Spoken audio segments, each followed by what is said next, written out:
Springfield community festival സംഘടിപ്പിച്ചു.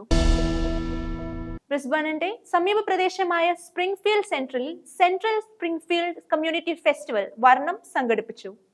Domain park ലാൻഡ്സിൽ വെച്ച് cultural സൊസൈറ്റിയും brook water റെസിഡൻഷ്യലും ചേർന്നാണ് ഈ പരിപാടി സംഘടിപ്പിച്ചത്. കുട്ടികൾ ഉൾപ്പെടെ ഒട്ടേറെ പേരാണ് ഈ പരിപാടിയിൽ പങ്കെടുത്തത്. ഭരതനാട്യത്തോടെയാണ് പരിപാടികൾ ആരംഭിച്ചത്. തുടർന്ന് സംഗീതം, ഗ്രൂപ്പ് ഡാൻസ്, കഥക്, മറ്റ് ഇന്ത്യൻ ക്ലാസിക്കൽ നൃത്തങ്ങൾ, വെസ്റ്റേൺ നൃത്തങ്ങൾ എന്നിവ അവതരിപ്പിക്കപ്പെട്ടു. ക്ലാസിക്കൽ നർത്തകരും വെസ്റ്റേൺ നർത്തകരും ചേർന്ന് ഫ്യൂഷൻ നൃത്തവും കാഴ്ചവെച്ചു. അത്തിക്കളത്തിനുമാണ് അസോസിയേഷൻ ആദരവ് അർപ്പിച്ച ചടങ്ങ് സംഘടിപ്പിച്ചത്.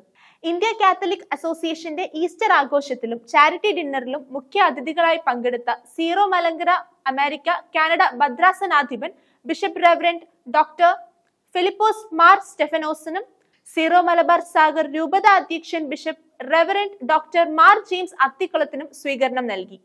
ഇന്ത്യ കാത്തലിക് അസോസിയേഷന്റെ മുതിർന്ന നേതാവും മുൻ പ്രസിഡന്റും ബോർഡ് ട്രസ്റ്റി ചെയർമാനുമായ ശ്രീ പോൾ ജോസ് പിതാക്കന്മാരെ പൊന്നാട അണിയിച്ച് ആദരിച്ചു. ചടങ്ങിൽ India Catholic Association president Roy ആന്റണിയും ചെയർമാൻ ലിജോ ജോണും Syro Malankara Saint Paul cathedral വികാരി റെവറൻഡ് ഫാദർ നോബി അയ്യനേത്തും സന്നിഹിതരായിരുന്നു. ചെണ്ടമേളവും താലപ്പൊലിയും മുത്തുകുഴയുമായി ഘോഷയാത്രയോടെയാണ് ബിഷപ്പുമാരെ സ്വീകരിച്ച് ആനയിച്ചത്.